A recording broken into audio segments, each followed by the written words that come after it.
الحمد لله رب العالمين والصلاة والسلام على سيد الأنبياء والمرسلين وعلى آله الطيبين الطاهرين وأصحابه أجمعين. أما بعد، فقد قال الله تبارك وتعالى في القرآن المجيد: أعوذ بالله من الشيطان الرجيم، بسم الله الرحمن الرحيم، إياك نعبد وإياك نستعين، آمنت بالله صدق الله العظيم وصدق رسوله النبي الأمي الكريم، ونحن على ذلك من الشاهدين والشاكرين، والحمد لله رب العالمين. قال الله تبارك وتعالى في شان حبيبه مخبرا وامرا: إن الله وملائكته يصلون على النبي يا أيها الذين آمنوا صلوا عليه وسلموا تسليما. الصلاة والسلام عليك يا سيدي يا رسول الله وعلى آلك وأصحابك يا سيدي يا حبيب الله. الصلاة والسلام عليك يا سيدي يا رسول الله. میرا خیال کافی تعداد سے لوگ بیٹھے کسی دریدے پر تو اپنے مریم بھی پڑھنا تو بہت بری بات ہے. الصلاة والسلام عليك يا سيدي يا رسول الله وعلى آلك وأصحابك يا سيدي يا حبيب الله.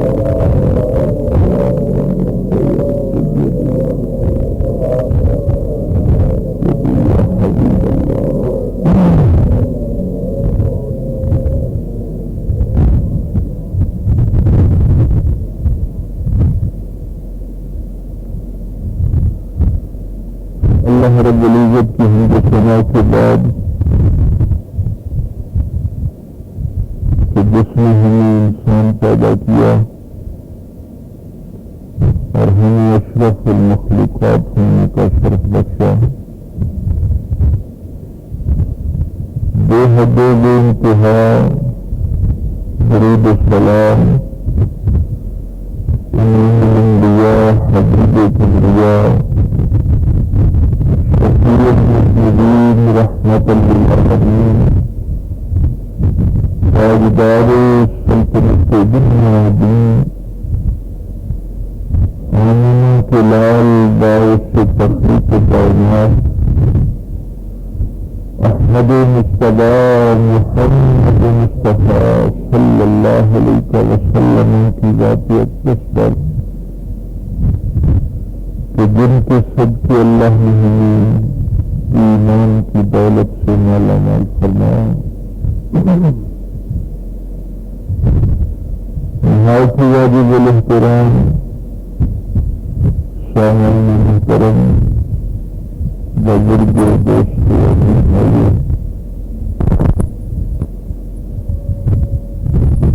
کافی عرصہ سے یہ بس کا سلسلہ شروع ہے. 2 سال سے اوپر گزر گئے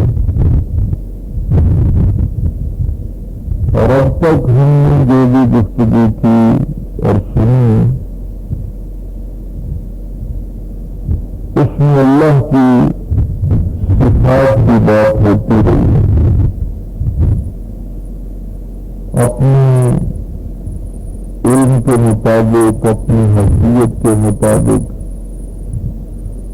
جو کچھ مجھے پتا تھا میں اب تک پہنچاتا رہا، ورنہ تو زندگی میں بیت جائیں اور اللہ کی ایک صفت کے اسرار و رموز سے انسان واقف نہیں ہو سکتا. آج بندے کی صفت کی بات ہے، ابدیت کی بات ہے. اور آج آپ نے ذرا توجہ پہلے سے زیادہ دینی ہے، کیونکہ یہ آج ہماری بات ہو رہی ہے کہ بندہ کیا ہوتا ہے، عبودیت کیا ہوتی ہے، عبد کسے کہتے ہیں۔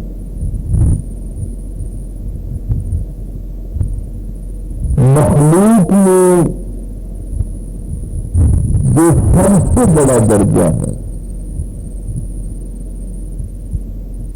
اللہ کی جتنی بھی مخلوقات ہیں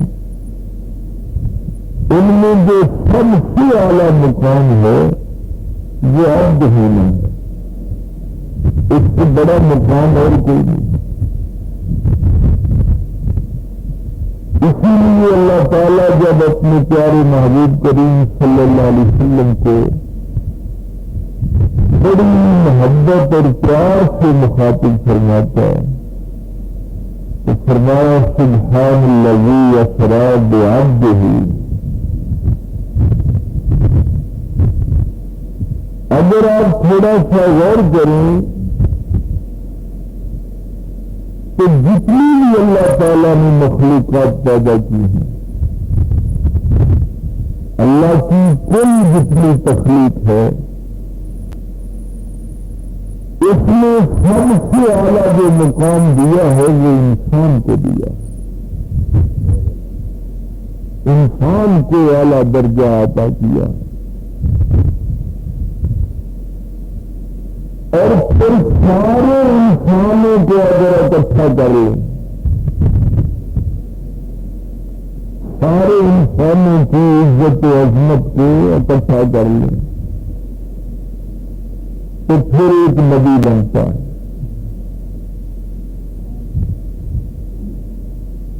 اب سارے نبیوں کے مقام اکٹھے کر لیں تو ایک رسول بنتا ہے، اور پھر ان رسولوں میں 313 یا 317 جن کی تعداد ہے، ان میں پھر 5 اولو العزم رسول، حضرت نوح علیہ السلام، حضرت ابراہیم علیہ السلام، حضرت موسیٰ علیہ السلام، حضرت عیسیٰ علیہ السلام، اور میرے تمہارے آقا مولا سرکار مدینہ صلی اللہ علیہ وسلم، یہ 5 اولو العزم رسول ہیں۔ اور پھر ان میں جو ان 5 میں سے جس ہستی کو اللہ نے اپنی محبت کے لیے منتخب کیا وہ حضرت محمد رسول اللہ صلی اللہ علیہ وسلم کی ذات پاک ہے۔ تو ان کو جب اللہ محبت سے بلاتا ہے تو عبد کیسے پکارتا ہے؟ اس لیے انسان کے علاوہ بھی جو کچھ ہے، جتنی مخلوقات ہیں، سب کا آخری مقام جو ہے وہ عبد ہے۔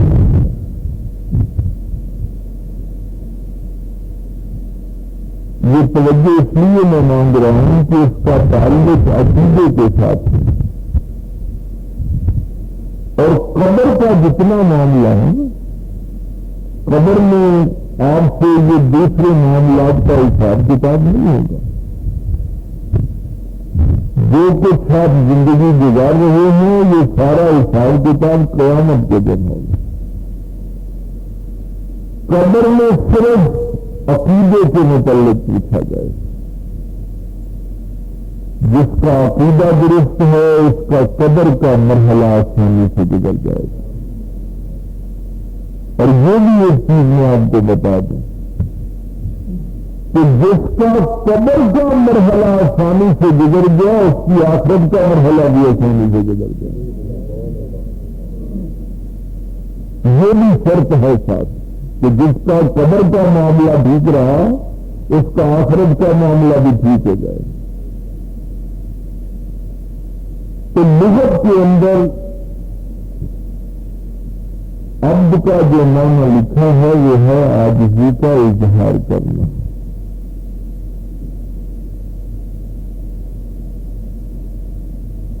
عبد کا معنی ہے عاجزی کا اظہار کرنا۔ اور اس کی تاریخ، اس کی ڈیفینیشن یہ لکھی گئی ہے کہ کسی ہستی کو اپنا خالق مان کر یا خالق کا حصے دار مان کر اپنی عاجزی کا، اطاعت کا، تذلل کا اظہار کرنا، اس کو عبودیت کہتے ہیں۔ یہ باتیں آپ نے ذہن میں رکھنی ہیں۔ خالق مان کر یا خالق کا حصے دار مان کر اگر آپ اپنی عاجزی اور تذلل کا اظہار کرتے ہیں تو اس کو عبودیت کہتے ہیں۔ اب یہ جو اطاعت ہے، فرما برداری ہے، عاجزی ہے، اطاعت دو قسم کی ہوتی ہے۔ ایک اطاعت انسان کرتا ہے اور ایک اطاعت وہ ہوتی ہے جس سے وہ مجبور ہوتا ہے۔ ایک اطاعت وہ ہوتی ہے جو کرتا ہے انسان، اور ایک اطاعت ہوتی ہے جس سے انسان مجبور ہوتا ہے۔ پہلے جو کچھ آپ نے سنا 2 سال، اللہ خالق ہے، اس نے تجھے پیدا کیا، اس کے تیرے اوپر بڑے احسانات ہیں، وہ رب ہے، تجھے پالتا ہے، تیری حفاظت کرتا ہے، تو نے گناہ کیے، اس نے پردہ ڈال دیا، وہ رحمان ہے، تو نے توبہ کی، اس نے معاف کر دیا، وہ رحیم ہے۔ تو اتنے انسانات کے بعد بھی انسان کی محبت دیکھ نہیں مارتی کہ وہ عبودیت کا اظہار کرے، وہ عبد بنے، وہ اپنے رب کی اطاعت کرے۔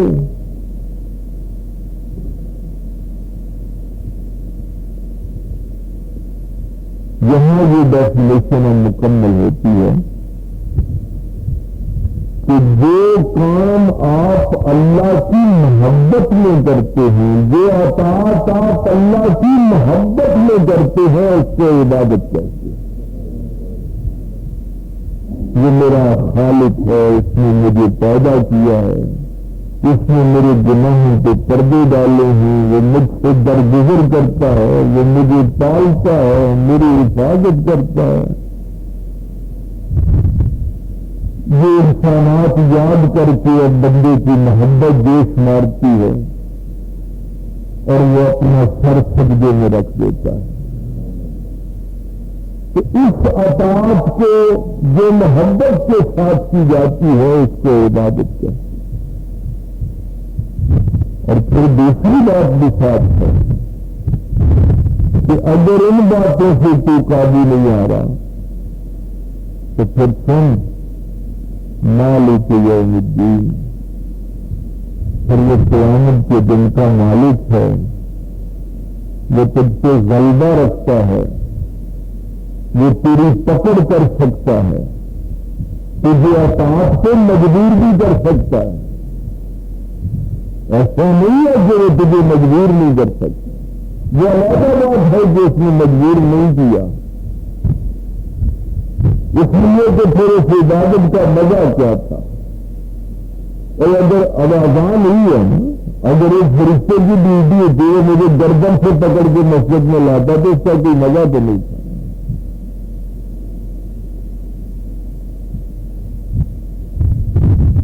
جتنے بھی آپ کام کرتے ہیں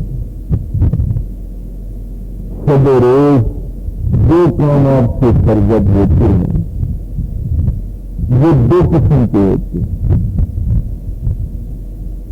ایک وہ کام ہے جن کو ہم امور تشریعی کہتے ہیں، اور ایک وہ کام ہے جن کو امور تقویمی کہتے ہیں۔ یہ بھی یاد رکھنا ہے امور تشریع وہ ہیں جن میں انسان کو اختیار ہے، اسی کو شریعت بھی کہا جاتا ہے۔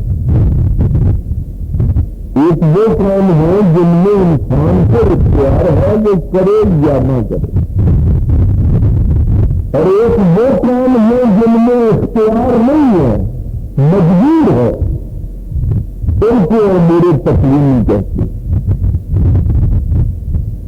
نماز امور تشریع میں سے ہے۔ اب بھی آپ نے اذان سنی، آپ کی مرضی ہے، آپ آئیں آپ نہ، اختیار ہے نا آپ کو۔ روزے کا آپ کو اختیار ہے، حج کا اختیار ہے، جہاد کا اختیار ہے، سخاوت کا اختیار ہے، ہمسائے سے آپ نے اچھا سلوک کرنا، برا سلوک کرنا آپ کو اختیار ہے، ماں باپ کے ساتھ کیسے آپ رابطہ رکھ رہے ہیں آپ کو اختیار ہے۔ یہ سارے امور تشریع جن میں انسان کو اختیار دیا گیا ہے، زندگی، موت، رزق، عزت، ذلت، یہ امور تکوینی ہے۔ ہم میں سے کوئی بندہ بھی اپنی مرضی سے پیدا نہیں ہوا، وہ پیدا ہونے پہ مجبور تھا،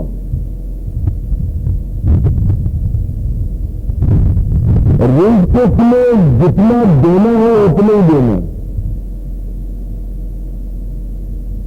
یہ امور تکوینی میں سے ہے۔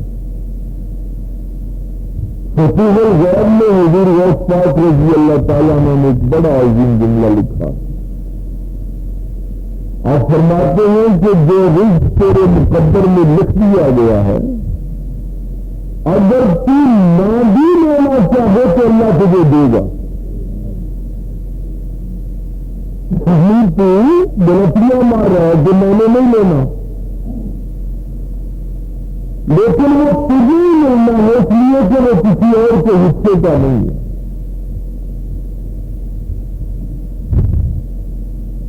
یہ امور تکوینی ہے۔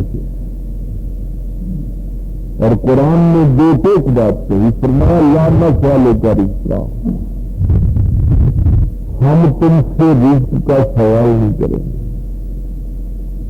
نحن نرزقک، رزق ہم عطا کرتے،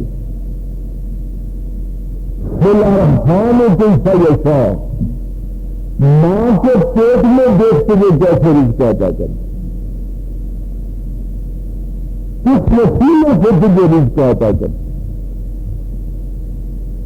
لیکن اس سے اگلا جو مرحلہ ہے وہ امور تشریع میں ہے، جس میں انسان کو اختیار دیا ہے۔ اب اس رزق کو حاصل کرنے کے لیے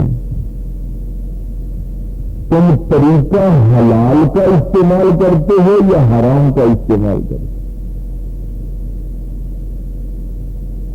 یہ بات میں اس لیے تفصیل سے عرض کر رہا ہوں کہ قیامت کے دن حساب کتاب صرف امور تشریع کا ہوگا، امور تکوینی کا نہیں ہوگا، اس لیے کہ وہاں بندہ مجبور ہے، سورج مشرق سے طلوع ہونے پر مجبور ہے، یہ امور تکوینی ہے۔ سورج یہ نہیں کہہ سکتا کہ میں نے آج طلوع نہیں ہوگا یا آج میں 2 گھنٹہ لیٹ طلوع ہوگا۔ تو امور تشریع جو ہے ان میں انسان کی پکڑ ہے، اس کا حساب کتاب ہونا انسان کی۔ کسی بندے نے سرکار مولا علی کرم اللہ وجہ الکریم سے پوچھا، انہیں لگا سرکار انسان مجبور ہے یا مختار ہے؟ یہاں ہمارے ذہنوں میں سوال اٹھتا ہے۔ سرکار مولا علی کرم اللہ وجہ الکریم نے ارشاد فرمایا،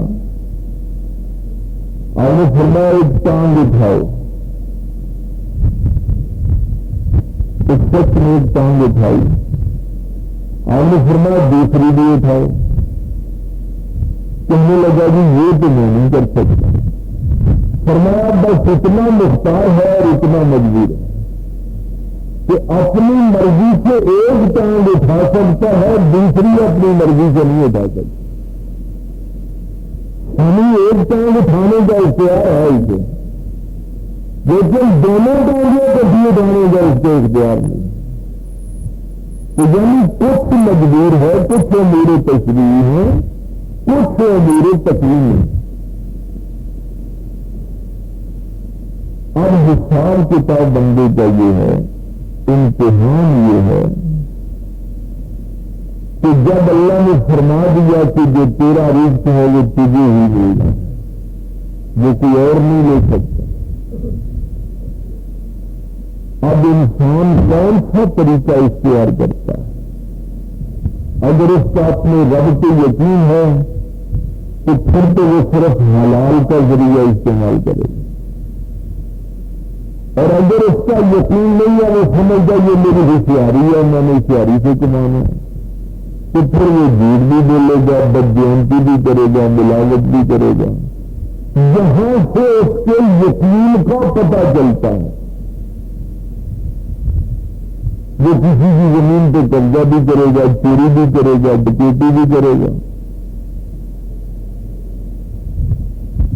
سرکار مولا علی کرم اللہ وجیل کریم کو مجھے واقعہ یاد آیا. سرکار نماز پڑھنے لگے, ایک شخص کے قریب کھڑا تھا, اپنی ذرا پکڑائی. یہ لوہے کا لباس ہوتا تھا کرتا, وہ جنگ کے دنوں میں پہنے جاتا تھا.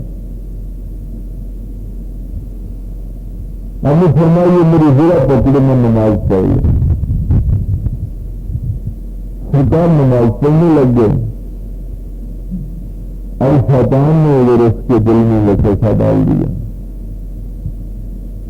یہاں ایک بڑی محبت والی بات, پتہ نہیں آپ فالو کر پائیں گے یا نہیں, لیکن آپ کو عرض کرتا ہوں, اللہ کے بندے کے ساتھ بھی عجیب طرح کی محبت ہے. یقین جانیے انسان وجد میں آ جاتا ہے کہ شیطان سے خطا ہوئی تو فرمایا آبا وقت بڑا توجہ سے ذرا یہ جملہ سنو, انسان وجد میں آ جاتا ہے. شیطان سے خطا ہوئی تو فرمایا کہ تینے کی ہے, تکبر کیا ہے, تینے نافرمانی کی. اور جب انسان سے بھول ہو گئی تو فرمایا فَأَضَلَّهُمُ الشَّيْطَانُ عَنْهَا, فَأَضَلَّهُمُ الشَّيْطَانُ عَنْهَا. ذرا جملے پہ غور کریں, یہ قرآن کے جملے. فرمایا ان دونوں کو تو شیطان نے بلا دیا. اللہ کی محبت دیکھے کہ شیطان نے غلطی کی تو فرمایا کی نہیں کی ہے, اور جب انسان سے ہو گئی تو فرمایا ان کو تو شیطان نے بلا دیا تھا. یہ کوئی ایسے تو نہیں تھے کہ غلطیاں کرتی. یہ کیسا محبت کا جملہ, یہی کہا کہ آدم تو نے غلطی. فرمایا فَأَضَلَّهُمُ الشَّيْطَانُ عَنْهَا, ان دونوں کو شیطان نے بلا دیا. بڑا محبت کا تعلق تھا اللہ کا بندے کے ساتھ. بندہ سمجھے یا نہ سمجھے جس کی مرضی. تو شیطان نے جو وسوسہ ڈالا دل میں, وہ برا لے کے بیٹھ گیا. سرکار نماز سے فارغ ہوئے, لوگوں سے پوچھا یار یہاں ایک بندہ کھڑا تھا, اس کو میں نے اپنی ذرا پکڑائی. لوگوں نے کہا یہ ادھر بازار کی طرف جا رہا تھا. سرکار پوچھتے پوچھتے دکان تک پہنچ گیا. وہاں اس نے یہ ذرا دو رنگ کی فروخت کی. سرکار نے اس طرح سے فرمایا کہ جب میں نے اس سے ذرا پکڑائی تھی تو اپنے دل میں یہ خیال کیا تھا کہ جب میں نماز سے فارغ ہوں گا نا تو اس سے 2 درہم دوں گا. اب نماز سے فارغ ہوں گا تو اس سے 2 درہم دوں گا. اب دیکھو مجھے اب بھی 2 ہی ہیں. میں نے بھی 2 کا خیال دیا تھا. مجھے اب بھی 2 ہی ہیں. لیکن اگر کھڑا نہ ہوتا تو وہ 2 حلال کے ہو جاتے. اب بھاگ گیا ہے 2 حرام کے کر لی. تو رزق اتنا ہی ملنا ہے جتنا تیرے مقدر میں لکھا. اب انسان کا امتحان جو ہے کہ وہ ذریعہ کون سا استعمال کرتا ہے، حلال کا کرتا ہے یا حرام کا کرتا ہے. یہ امور تشریع جن کا حساب کتاب ہوگا اور امور تقلید جن میں انسان مجبور ہے. یہاں پہنچ کے جو ڈیفینیشن اب عبادت کی بنتی ہے کیونکہ ہم نے ابدیت کو سمجھ لیا. اطاعت کو آپ نے سمجھا، امور تشریع اور امور تقلید کو سمجھا. اللہ کی رضا کی خاطر کوئی کام کرنا عبادت ہے. ہم صرف اسی کو عبادت کریں. پورا جملہ یہ نہیں، پورا جملہ یہ ہے اللہ کی رضا کی خاطر کرنا اور اللہ کی رضا کی خاطر چھوڑنا. یہ دونوں عبادت کے زمرے میں آئے کہ اگر کوئی کام چھوڑ رہا ہے تو وہ بھی اس کی رضا کے لیے، اور اگر کر رہا ہے تو وہ بھی اس کی رضا کے لیے. اب یہاں میں 1-2 مثالیں آپ کو یہ دوں گا. کئی دفعہ ایسا ہوتا ہے کہ ظاہراً یہ چیز آپ کو عبادت نظر آ رہی، ظاہراً یہ چیز آپ کو عبادت نظر آتی، لیکن اگر آپ اللہ کی رضا کے لیے چھوڑتے ہیں تو اس کو چھوڑنا عبادت بن جاتا ہے.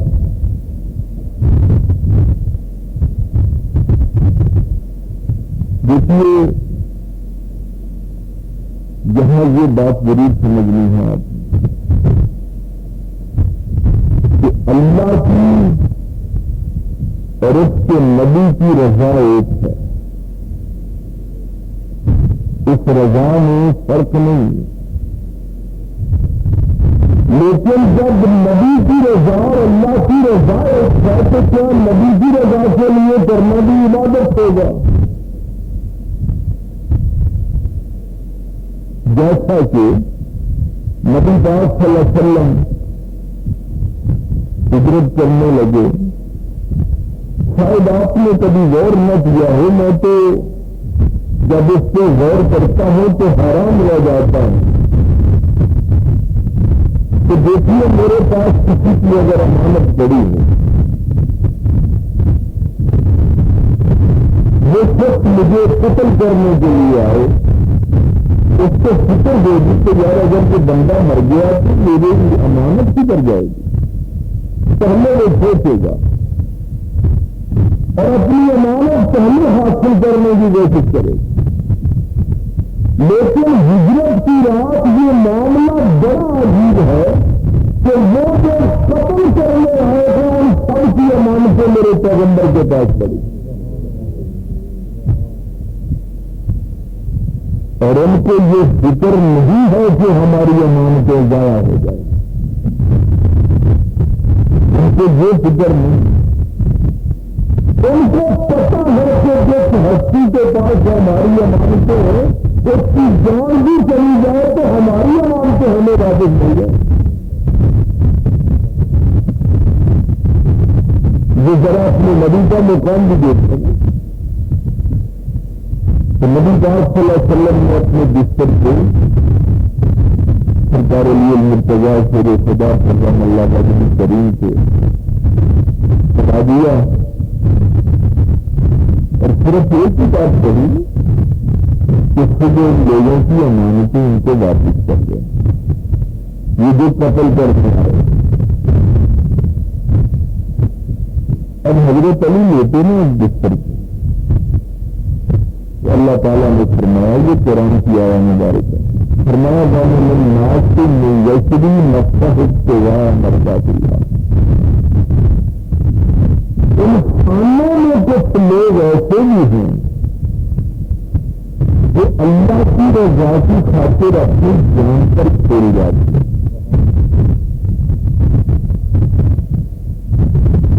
اب ذرا یہ بتائیں کہ حضرت علی کرم اللہ رضی کریم اس بستر پر کس کو کہنے کے لے کے نبی پاک صلی اللہ علیہ وسلم کی کہنے کے لے کے، لیکن اللہ فرما رہا ہے کہ نہیں تو اللہ کی رضا کے لیے،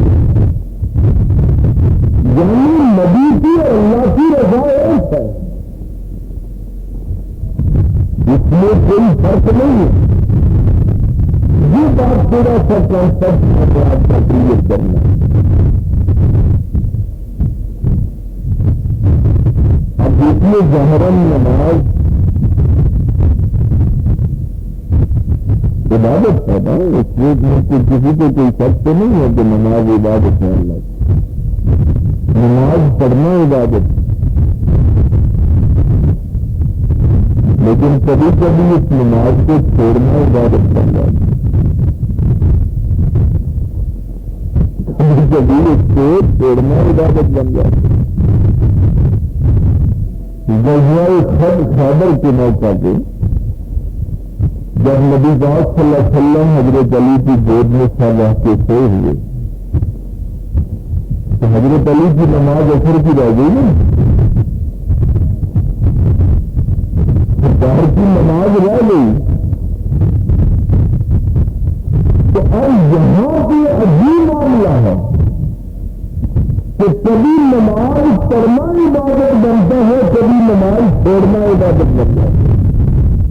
کیوں؟ اس لیے کہ اللہ کی رضا کے لیے کام کرنا بھی عبادت ہے، اس کی رضا کے لیے چھوڑنا بھی عبادت ہے. یہ تصور اپنا جو ہے کانسیپٹ کلیئر کر لیں. اگر آپ شراب نہیں سکتے کہ میرا اللہ راضی ہوتا ہے تو وہ شراب نہ پینا بھی عبادت بن جاتا ہے، اس لیے کہ آپ نے اللہ کی رضا کے لیے کام کرتے ہیں. آپ بازار میں جا رہے ہیں، کسی عورت کو نگاہ پڑی، حکم یاد آ گیا، اللہ نے فرمایا کہ اپنی نگاہیں نیچی کر لیں، آپ عبادت میں جا رہے ہیں. وہ کام آپ نے چھوڑا ہے اپنے رب کی رضا کے لیے. کبھی آپ جہاں بیٹھ کے گفتگو کرنا بڑا آسان ہے. آپ ساری مجھ سے محبت کرنے والے ہیں، پیار کرنے والے ہیں، ایک نظریے والے لوگ ہیں، ایک سوچ والے لوگ ہیں. لیکن کبھی کسی مخالف سے، کسی کافر کے ساتھ واسطہ پڑ جائے نا، 14 طبق روشن ہو جاتی ہیں. وہ بڑے سیدھے الٹے سوال کرتے ہیں. وہاں پھر مولوی صاحب کو یہ بھی پتہ نہیں لگتا کہ میں نے کرنا کیا ہے. ان کو تو یہی پتا ہے نا کہ مسجد میں اپنی مرضی سے جو بھی چاہے چاہتے. میری ہندوؤں سے ملاقات ہوئی، وہ پتہ کیا سوال اٹھاتے ہیں؟ وہ کہتے ہیں جی ہم میں اور تمہارے اندر کیا فرق ہے؟ یہ بڑا عجیب سوال ہے. ہندو یہ کہتی ہیں، وہ کہتے ہیں جی ہمارے اور تمہارے درمیان کیا فرق ہے؟ ہم بھی ایک پتھر کی مورتی بناتے ہیں اور اس کے سامنے سجدہ کرتے ہیں. تو بھائی ہم تو ایک پتھر کے سامنے کرتے ہیں نا، تو تمہارے سامنے کا دیتے تو ہزاروں پتھر لگے ہیں، تم بھی پتھروں کے سامنے سجدہ کرتے. ظاہراً کیسی عجیب بات لگتی ہے، اور عام بندہ پریشان ہو جاتا ہے. تو کہتے ہیں یار ہم بھی پتھر کو سجدہ کرتے ہیں، تم بھی پتھروں کے سامنے کرتے ہو، ہمیں کافر کہتے ہو خود مسلمان بنتے کہ ہم تو توحیدی ہیں.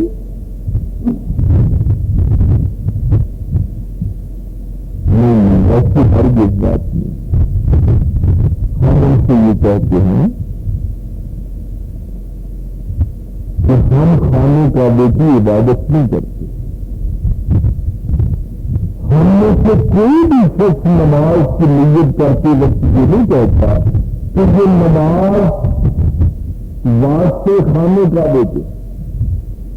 کوئی شخص یہ کہتا ہے نہیں کہتا کہ میں یہ نماز خانے کا بیت اللہ شریف کے لیے پڑھ رہا ہوں. ہم کہتے ہیں وجہت وجہی للذی فطر السماوات والارض. میں تو اپنا رخ اللہ کی طرف کر رہا ہوں جو زمین و آسمان کو پیدا کرنے والا.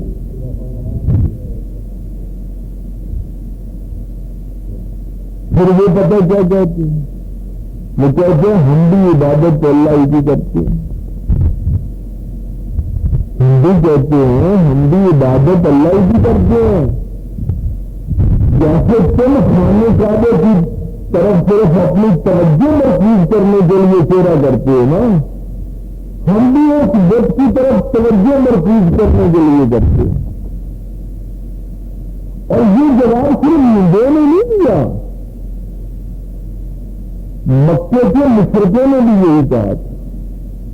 قرآن کریم فرقان حمید میں یہ آیا مبارکہ لکھی ہے, اور یہ آئے سماج کے لوگوں کو گمراہ بھی کیا جاتا ہے. اگر آپ کو پہلا درس قرآن یاد ہو جب میں یہاں حاضر ہوا تھا تو میں نے اس وقت ایک بات آپ سے کہی تھی کہ کسی بھی بات کو سمجھنے کے لیے اس موضوع کے متعلق جتنی بھی آیات ہیں وہ ساری پڑھنی, وہ ساری آیات پڑھ کر پھر آپ نے کسی نتیجے پہ پہنچے. کیونکہ قرآن نے دو باتیں کہیں. فرمایا منافقین کی یہ نشانی ہے کہ افتؤمنون ببعض الکتاب وتکفرون ببعض. وہ قرآن کی کچھ آیتوں پر ایمان لاتے ہیں اور کچھ آیتوں کو انکار کرتے ہیں, چھوڑ دیتے ہیں. یہ منافقوں کی نشانی. اپنی مرضی کی آدھی آیت پڑھ لی, ایک پڑھ لی, اور آج دنیا یہی سمجھتی ہے. کئی لوگ کہتے ہیں یار وہابی بھی قرآن ہی پڑھتے ہیں, کوئی بندی بھی قرآن ہی پڑھتے ہیں, شیعہ بھی قرآن ہی پڑھتے ہیں. یہ قرآن پڑھنے کا فرق اللہ نے بیان کیا. فرمایا وہ اپنی مرضی کی کچھ آیتوں کو ایمان لے آتے ہیں, کچھ آیتوں کو چھوڑ دیتے ہیں. اس لیے میں نے پہلے درس قرآن میں یہ بات عرض کی کہ آپ نے ساری آیات پڑھی اور پھر کسی نتیجے پہ پہنچنا. مکے کے مشرکوں نے بھی یہی کہا. انہوں نے کہا لا نعبدہم الا لیقربونا الی اللہ زلفی. ہم ان بتوں کی عبادت نہیں کرتے. لا نعبدہم, ہم ان کی عبادت نہیں کرتے. الا لیقربونا الی اللہ زلفی, بس ہم تو ان کا وسیلہ اختیار کرتے ہیں کہ یہ ہمیں اللہ سے قریب کر دے. اللہ کا ذکر کیا ہے. لا یقربونا الی اللہ زلفی, اللہ کی طرف یہ ہمارا وسیلہ ہے.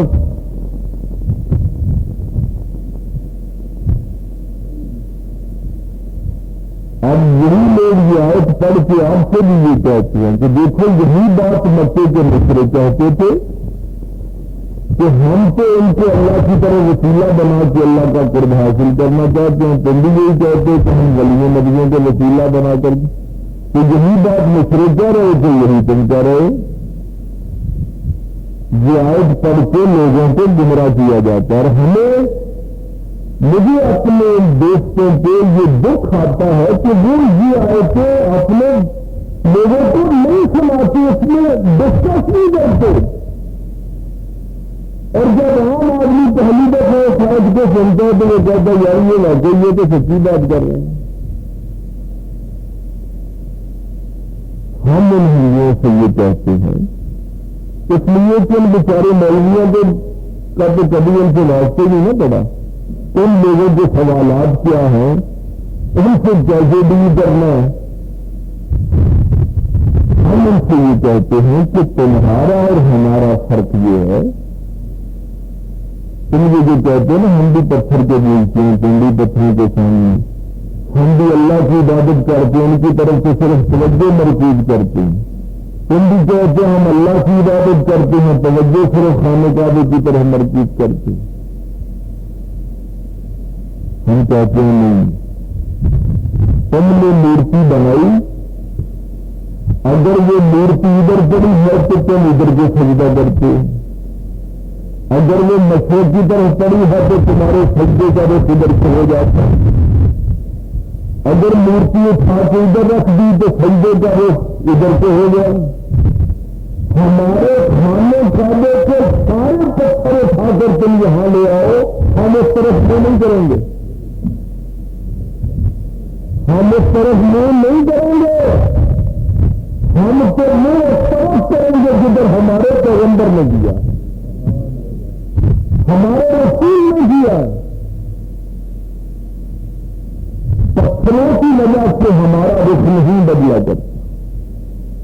اور دوسری بات یہ ہے جو سمجھنے والی اصل بات ہے کہ تم نے یہ وسیلے اپنی مرضی سے بنائے، یہ جو مکے کے مشرق بھی کہتے ہیں نا کہ ہم نے ان کو وسیلہ بنایا، تو تم نے یہ وسیلہ اپنی مرضی سے بنایا ہے، ہم نے اپنی مرضی سے نہیں بنایا۔ اللہ نے فرمایا قد نرى تقلب وجهك في السماء، اور میرے رسول آپ کا بار بار آسمان کی طرف دیکھنا، اللہ تعالیٰ بڑے غور سے دیکھ رہا ہے، آپ چہرہ اٹھاتے ہیں آسمان کی طرف۔ فول وجهك شطر المسجد الحرام، یہ پہلے فرمایا ہم نے تیری مرضی کے مطابق تیرا قبلہ بدل دیا، تیری مرضی کے مطابق تیرا قبلہ بدل دیا، اب تم مسجد حرام کی طرف نہیں چاہیے۔ تو یہ فرق بنیادی ہے۔ ہندو اگر کسی کافر کو آپ کرنا کم نہ ہو جائے تو یہ سوالات یہ اٹھاتے ہیں کہ ہندوؤں نے جو کام کیا وہ اپنی مرضی سے کیا، ہم نے مسجد حرام کی طرف نہیں کیا تو اللہ کی مرضی سے کیا، ہم نے اپنی مرضی سے نہیں کیا، بلکہ سرکار سیدنا فاروق اعظم رضی اللہ تعالیٰ عنہ آپ نے تو حجر اسود کو بھی چومتے ہوئے یہ کہا تھا، کیا حجر اسود تو بھی ایک پتھر ہے، عمر تجھے اس لیے چومتا ہے کہ میرے پیغمبر نے تجھے چوما، میرے رسول نے تجھے چوما۔ ہم نبی کو وسیلہ اس لیے بناتے ہیں کہ وہ اللہ کا حکم ہے، ان کی رضا اس لیے حاصل کرتے ہیں کہ وہ اللہ کی مرضی ہے۔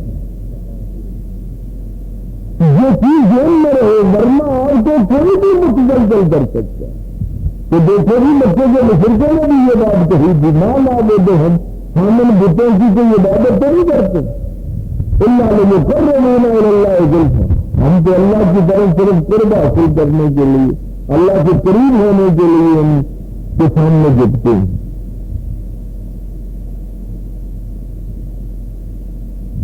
ایک چیز ذہن میں رہے،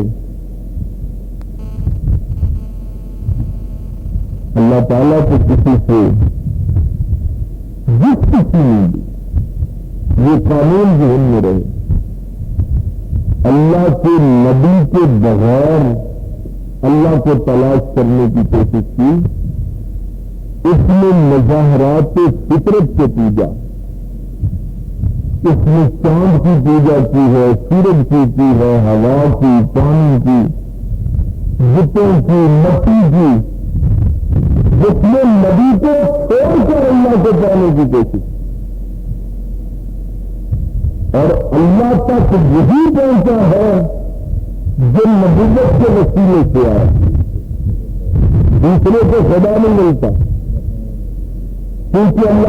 نے یہ وسیلہ جو ہے خود عطا کیا ہے. پہلی امتوں میں جہاں یہ بھی بات ذہن میں رہے، پہلی امتوں میں سجدہ تعظیمی جائز تھا. سب سے پہلے آدم علیہ السلام کو سجدہ کروایا گیا نا، یہ سجدہ بھی سجدہ تعظیمی تھا. کیا اللہ تعالیٰ فرشتوں سے شرک کروا رہا ہے؟ اگر فرشتوں کو اللہ سمجھ کر حکم دے رہا تھا کہ تم آدم کو سجدہ کرو گے، فرشتوں نے آدم کو اللہ سمجھ کے سجدہ کیا.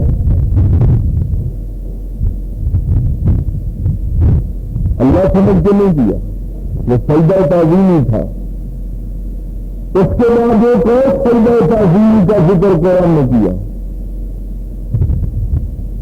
یا بطول رائی تو احد عشر کوكبا والشمس والقمر رأيتهم لي ساجدين. یہ سورہ یوسف کا پہلا رکوع ہے. ابا جی میں نے خواب میں دیکھا ہے 11 ستارے، ایک چاند اور ایک سورج مجھے سجدہ کر رہے ہیں. قال یا بنیا، یعقوب علیہ السلام نے فرمایا میرے بیٹے لا تقصص رؤیاک علی اخواتک، اس خواب کا ذکر کہیں اپنے بھائیوں سے نہ کرنا. اس خواب کا ذکر اپنے بھائیوں سے نہ کرنا، یہ میرا موضوع نہیں ہے. لیکن جب مصر میں وہ واپس گئے، آپ کو اقتدار ملا، تو پھر ان 11 بھائیوں نے بھی سجدہ کیا. یعقوب علیہ السلام نے بھی کیا، یوسف علیہ السلام کو بعد میں بیٹے کو سجدہ کیا. اس سورج سے مراد یعقوب علیہ السلام تھے اور چاند سے مراد آپ کی والدہ تھی. تو جب ان سب نے سجدہ کیا تو قرآن کہتا ہے وہاں یعقوب علیہ السلام نے کہا بیٹا یہ ہے تیرے اس خواب کی تعبیر جو تم نے بچپن میں مجھے سنایا تھا نا، یہ ہے اس خواب کی تعبیر. لیکن اس امت میں سجدہ تعظیم بھی حرام قرار دے دیا گیا. نبی پاک صلی اللہ علیہ وسلم کی شریعت میں امت مسلمان میں سجدہ تعظیم کی بھی اجازت نہیں ہے. یہ چونکہ عقیدے کے مسائل ہیں ان کو پکا ذہن میں رکھنا ہے.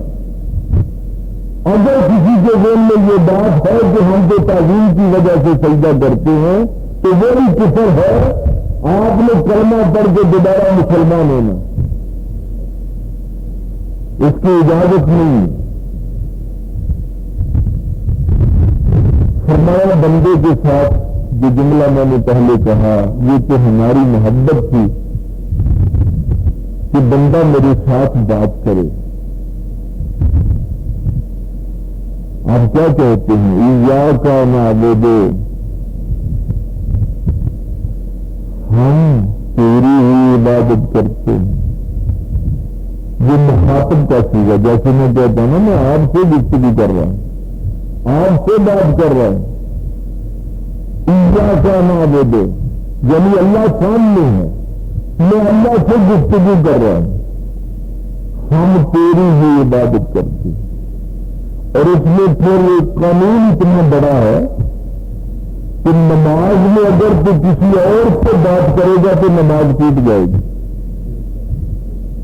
نماز میں تو اگر کسی اور سے بات کرے گا نا، کیونکہ یہ باتیں اللہ سے ہو رہی ہیں، کسی اور سے بات کرے گے تو نماز فاسد ہو جائے گی. میں کسی اور سے نماز میں بات نہیں، یہ بندے اور اللہ کی بات ہے. لیکن اس کی مرضی ہے، اس کی رضا ہے. جیسے اللہ سے بات کرنی ہے نماز میں، ویسے ہی اس کے رسول سے بھی مخاطب ہو کے کرنی. السلام علیکم ایھا النبی. کسی اور سے بات کریں گے تو نماز ٹوٹ جائے گی، لیکن اگر رسول سے ڈائریکٹ بات کریں گے تو نماز نہیں ٹوٹے گی. السلام علیکم ایھا النبی. جیسے اللہ سے کہہ رہے ہیں نا ہم تیری ہی عبادت کرتے ہیں، اسی طرح آپ رسول اللہ صلی اللہ علیہ وسلم سے کہہ رہے ہیں یا رسول اللہ صلی اللہ علیہ وسلم ہم آپ کو سلام بھیج رہے ہیں۔ اور اس میں کوئی بھی ایسا معاملہ نہیں ہے کہ کوئی بندہ یہ کہے، کیونکہ آج کل یہ بھی بات ہوتی ہے کہ یہ بھی جب نبی سلام علیکہ انہوں نے پتہ نہیں کہاں سے ڈال لیا، یہ سلام علیکہ یہ ہم نبی کا اردو ترجمہ ہے، جہاں نبی سلام علیکہ، یہ سلام علیکہ یہ ہم نبی کا اردو ترجمہ ہے، اور اللہ تعالیٰ نے اس کو ضروری قرار دے دیا، اللہ تعالیٰ نے اس کو ضروری قرار دے دیا۔ کوئی دنیا کے کسی کونے پہ نماز پڑھ رہا ہو، جیسے نماز میں اس نے اللہ سے مخاطب ہونا ہے ویسے ہی اس نے نبی پاک صلی اللہ علیہ وسلم سے مخاطب،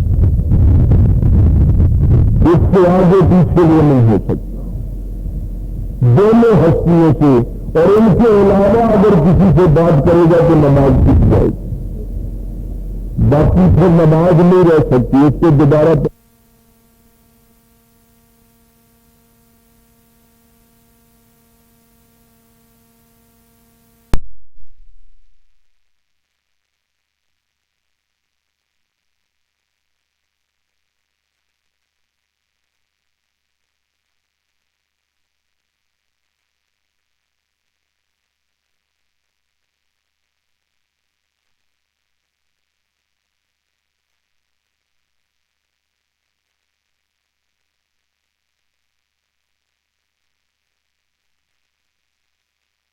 کہ ہم عبادت کرتے ہیں، اکٹھے ہیں، لیکن جب بندہ کلا اکیلا عبادت کر رہا ہے، نماز پڑھ رہا ہے،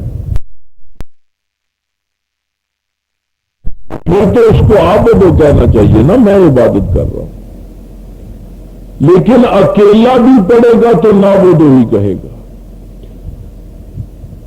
اکیلا بھی پڑھے گا نا تو اس نے واحد کا صیغہ استعمال نہیں کرنا، بلکہ اس نے نعبد ہی کہنا۔ یہ میں اس لیے آپ کو بتا رہا ہوں کہ اللہ تعالیٰ کو کٹھ پسند ہے،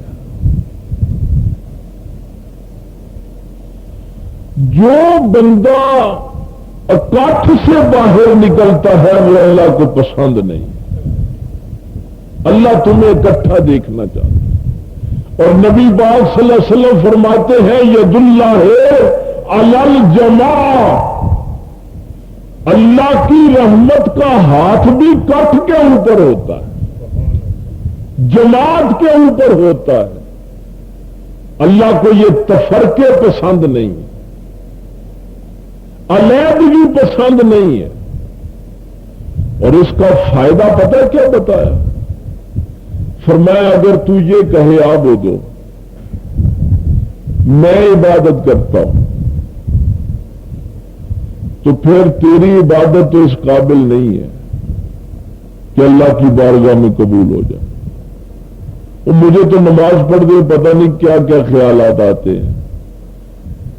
نبی پاک صلی اللہ علیہ وسلم نے تو فرمایا تھا کہ ایسے پڑھ کے جیسے تو خدا کو دیکھ رہا ہے،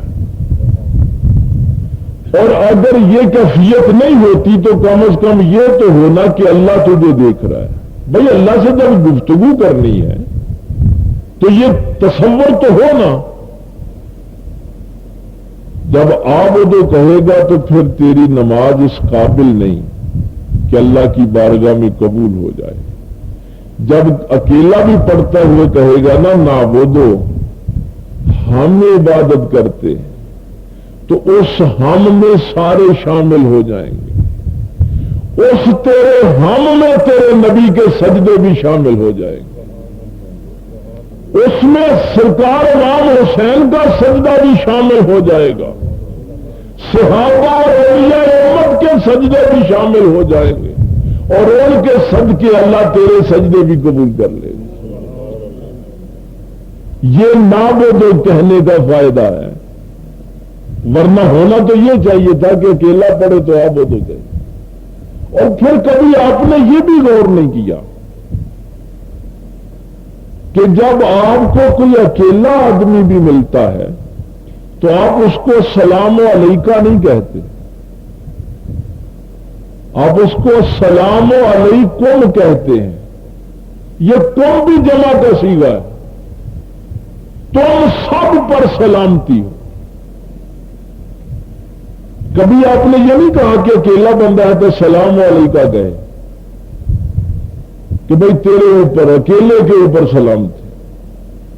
تو اللہ تعالیٰ یہ بتا رہا ہے کہ اگر تم اللہ کی عبادت کرنا چاہتے ہو تو اللہ کو یہ بات پسند ہے کہ تم اکٹھے رہو، عبادت میں بھی تمہارا کٹھ نظر آئے، سلامتی میں بھی تمہارا کٹھ نظر آئے۔ اور اگر اس بات سے تم فارغ ہو تو پھر عبادت کا کوئی فائدہ نہیں۔ ہم تو یار مسلمان ہیں، ایک نبی کے ماننے والے، ایک اللہ کے ماننے والے،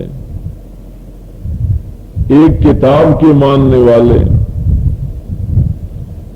مدینہ شریف میں ایک دفعہ بارشیں بہت زیادہ ہوئیں اور عیسائیوں کا گرجا گر گیا۔ ہاں ہاں ہاں، نبی پاک صلی اللہ علیہ وسلم کو اطلاع ملی عیسائیوں کا گرجا گر گیا۔ سرکار نبی پاک صلی اللہ علیہ وسلم خود چل کے گئے عیسائیوں کے پاس، فرمایا یار تمہارا عبادت خانہ گر گیا ہے تو جتنے دن یہ تعمیر نہیں ہوتا تم ہماری مسجد میں آ کے عبادت کر لیا۔ ہم تو اس پیغمبر کے ماننے والے ہیں۔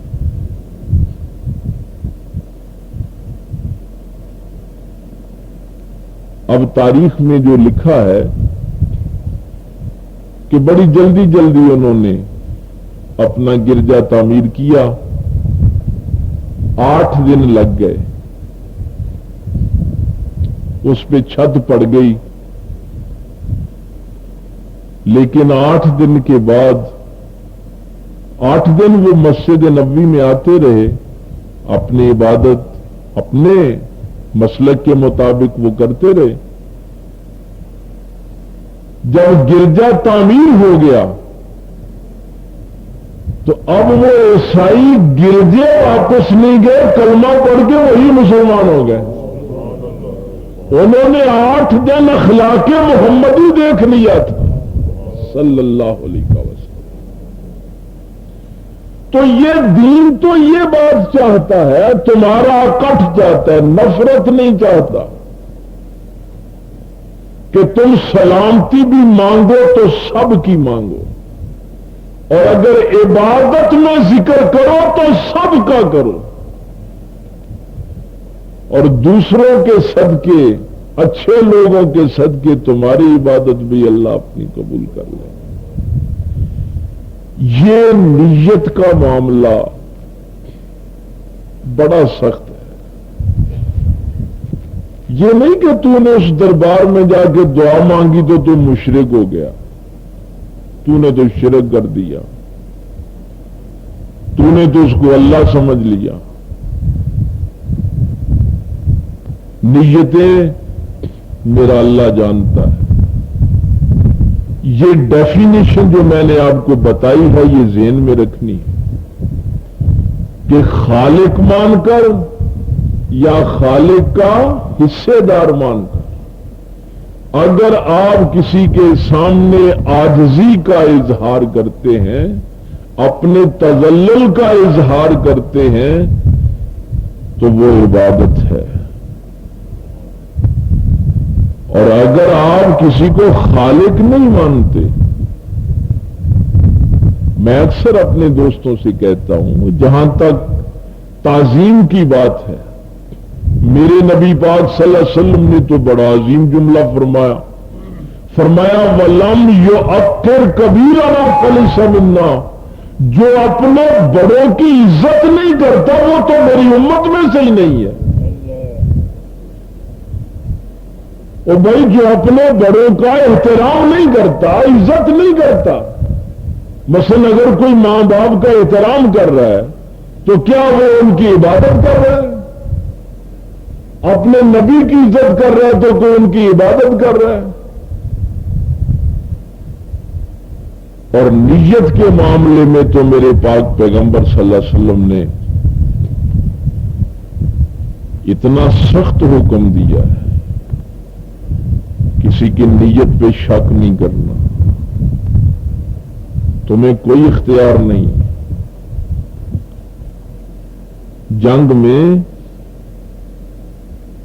شکایت لگائی گئی نبی پاک صلی اللہ علیہ وسلم سے کہ یا رسول اللہ صلی اللہ علیہ وسلم، یہ جو صحابی ہیں نا، ان کے سامنے جو کافر تھا اس نے کلمہ پڑھ لیا تھا، انہوں نے پھر بھی اس کو قتل کر دیا۔ بلایا، بھائی یہ کیا تیری شکایت ہو رہی ہے؟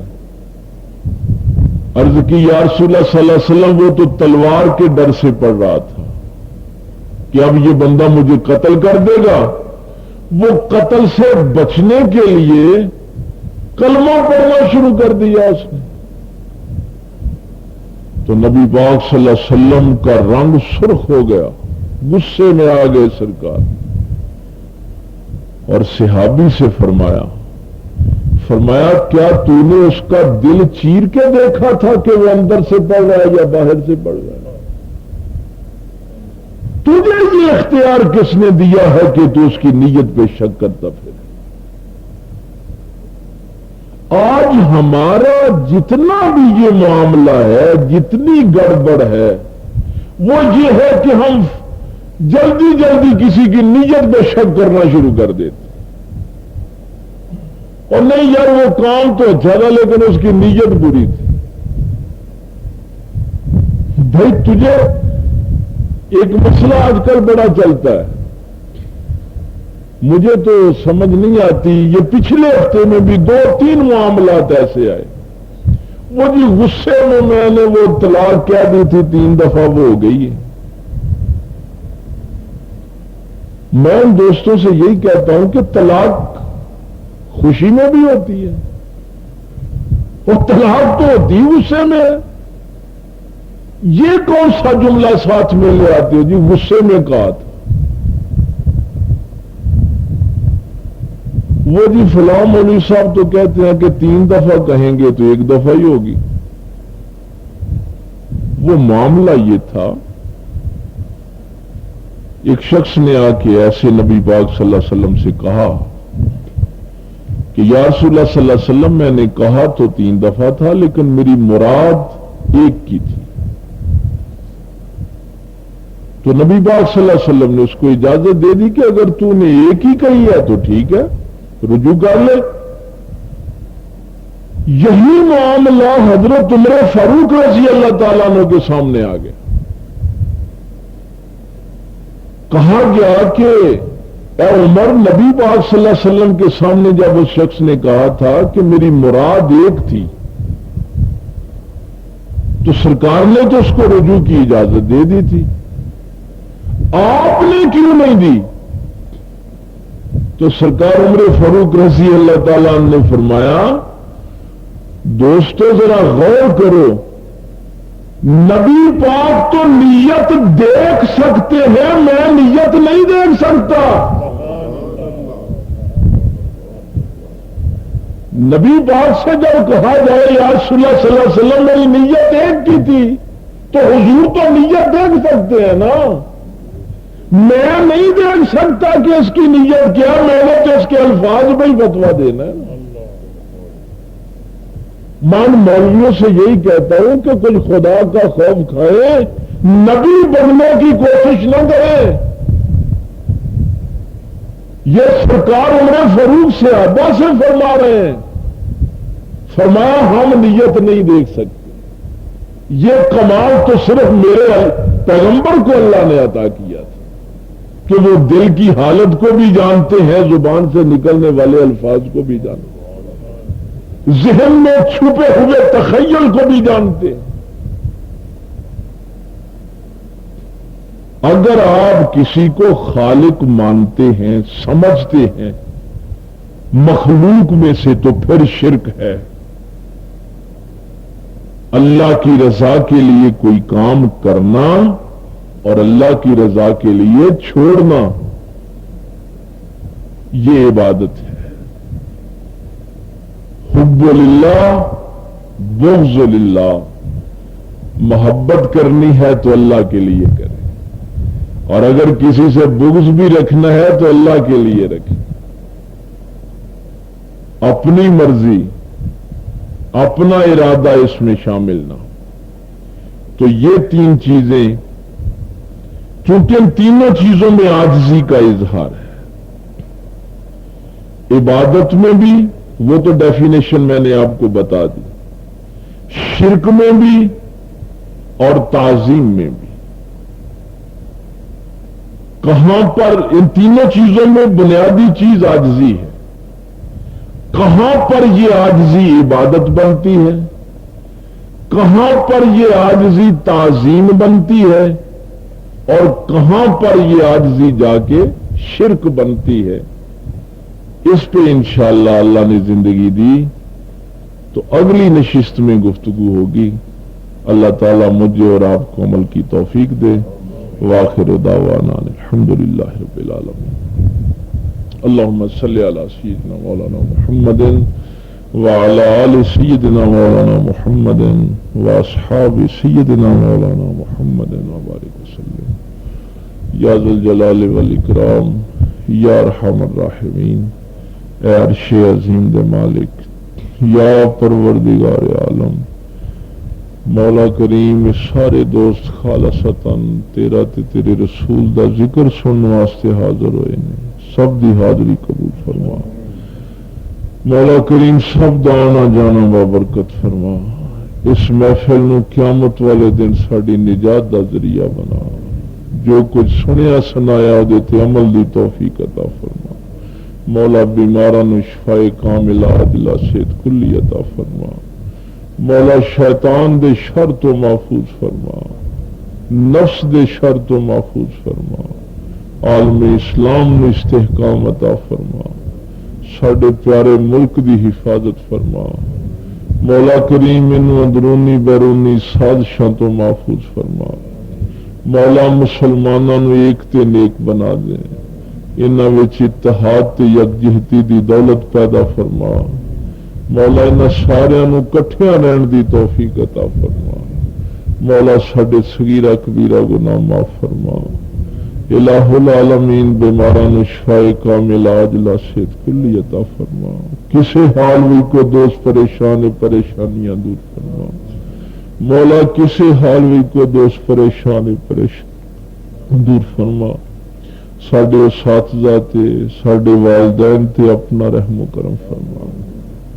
ربنا اغفر لی ولوالدی وللمؤمنین یوم یقوم الحساب۔ ربنا آتنا فی الدنیا حسنہ وفی الآخرۃ حسنہ وقنا عذاب النار۔ صلی اللہ تعالی علی رسول خیر خلقہ محمد وآلہ واصحابہ اجمعین برحمتہ۔